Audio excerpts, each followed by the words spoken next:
सोलापुरात नात्याला काळिमा फासणाऱ्या गंभीर आरोपांनी खळबळ. पतीच्या भाच्यावर विनयभंगाचा तर भाऊजीवर चिथावणीचा आरोप. जेलरोड पोलिसात गुन्हा दाखल. सोलापूर शहरातील रविवार पेठ परिसरात नातेसंबंधांवर प्रश्नचिन्ह निर्माण करणारी एक गंभीर घटना समोर आली आहे. एका विवाहितेनं पतीचा भाचा आणि पतीचे भाऊजी यांच्या विरुद्ध विनयभंग, अश्लील वर्तन, धमकी आणि मानसिक त्रासाचे गंभीर आरोप करत जेलरोड पोलीस ठाण्यात फिर्याद दाखल केली आहे.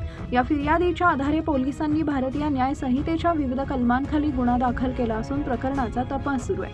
पोलिसांकडे दाखल करण्यात आलेल्या फिर्यादीनुसार 18 जून 2026 रोजी रात्री सासूंच्या 5वीच्या धार्मिक कार्यक्रमानंतर पीडित महिला घराच्या वरच्या मजल्यावर कार्यक्रमाचा पसारा आवरत असताना पतीचा भाचा विशाल विजयकुमार वाघमारे यानं मागून एक तिचा विनयभंग केल्याचा आरोप करण्यात आला.